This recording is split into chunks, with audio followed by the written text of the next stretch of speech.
What's up, guys? So here is a beautiful set of Mud Puppy arched rear arms. Sold many of these so far and have had no complaints. They are very stout and the heims are holding up a lot better, these new heims. But I get a lot of questions on how to install them, so I'm going to make a little quick video to tell you because I realized I should probably have an installation video. So it's pretty simple. This is the arm, alright? And the shock mount goes to the back, just like the stock arm. God, look at those welds, man. Professional. Anyways, obviously I'm not welding these anymore. Someone who knows what they're doing is. And yeah, anyways, so before I get sidetracked, so a heim joint.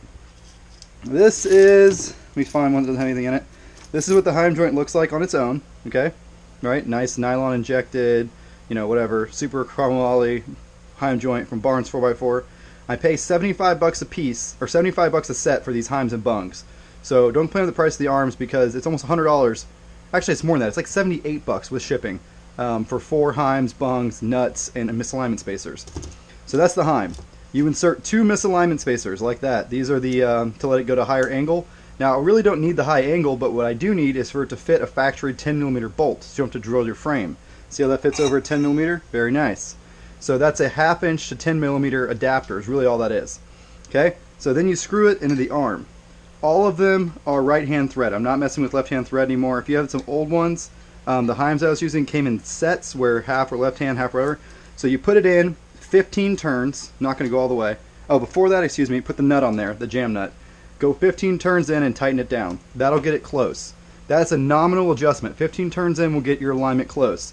Depending on how much your shocks are sagged, if you're running spring spacers, whatever, you may need to adjust a little bit, but that's why they're adjustable. Okay, so 15 turns in, and that'll get your alignment close. Then you need another spacer. Each heim has 3 spacers to make it fit a Honda right.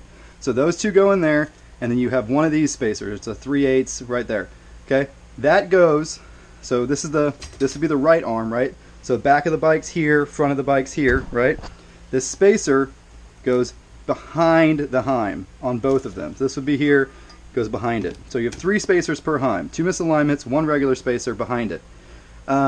Someone says, oh, it's hard to figure out, however. If you put this on the knuckle, it'll line up and it'll be pretty obvious which side the spacer goes on. But anyways, I'm now including new bolts and nuts because people were having a hard time finding the proper bolt. So here's the nut, nice big lock nut, nice big bolt, and that's for your lower shock mount. You can, if you don't want to use the aftermarket bolt nut, you can use your factory one. That's why I was doing it before. You just have to get a shorter bolt and you can use your factory nut, but that goes on there like that. And it isn't really going in there very deep, but that's because it needs to clear the axle. So that's all by design. But yeah, so these are being included now. So that's your lower shock bolts and nuts. And you're probably wondering what the rest of this is. The rest of this is for the front lift. So if you want to run my arms and you don't already have a high lifter bracket lift, you need to order the front lift from me as well, which if you look at it, looks a little bit like the high lifter lift. However, it's been slightly improved. The way it works is this goes on your top shock mount on the front. These go on the back. Okay? 4 bolts, right? Because there's 4 holes. Where the stock shock used to go, you put a spacer up in the frame, and that keeps it from compressing to tighten this down. And then you put these bolts to hold the shock on. It's pretty simple. Nice, it comes with nice lock nuts. So full kit, everything you need. As far as pricing go, the pricing has gone up and down on this a little bit because I've had to get bigger, better heim joints a couple times, and now I'm including more hardware to make the kit easier. I used to just say, send just a bolt and you use your factory nut, but some people said, oh yeah, I stripped the nut out and I was taking it apart, so I include the nuts now and all that stuff. So the price for just the rear arms is up to $450. And that sounds real expensive, right? For just, you know, rear arched arms, but they're adjustable, unlike most other people's arms. Very arched. They give you 2 1/4 inches of lift, and that's on a pretty broken in bike. 2 1/2 inches of lift on most bikes. Between 2 1/2 and 2 1/4. You can measure it yourself when you get it. And all the hardware, and yeah, and it's pretty expensive, right? Very thick steel, high material cost. The heim joints are 78 bucks for the set. All these spacers really aren't that cheap. They're like $1 a piece. I really should find a cheaper way to get that. You know, we're using very thick, hardcore steel.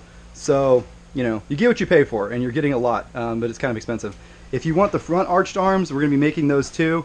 Got Got nicer ball joint pads being made for front arms, and those are cheaper. Those are only $250. And if you want to put a kit together, you know, we can knock off a little bit for the shipping.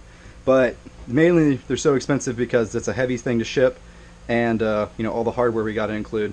So we're really not making that much money on these, but what we are doing is helping people kill Can-Ams, and that's all that matters. So there's a video on the arms. If you have any questions, just put it below in the comments. I don't think I really forgot anything. Oh, and you cannot run my rear arms with a high lifter rear lift. Not only would your CV joints break immediately because there would be way too much angle, you won't even be able to get the shock mount in the hole. There's plenty of lift built into these arms. You do not need a high lifter lift, and you cannot run it. If you already have a high lifter lift, just leave your rear bracket off, install the arms, and you're good to go. If you don't have the high lifter lift, you need to tell me that so I can send you a front bracket lift. And like I said, the price is $450 just the arms, or $515 if you want the arms with the bracket lift. And yep, yeah, $65 for this because, you know, hardware and all that stuff.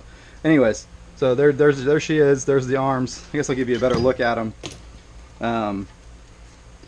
Super high quality Heims, bungs, misalignment spacers, everything should last a long time. And if you need replacements, they aren't that expensive to replace just the Heims because you don't need the bungs and you don't need the misalignment spacers. So I can send you a link for replacements if you ever need them. But these arms will last forever. Obviously, a lifetime warranty on the arms. They are super solid. Very happy with them.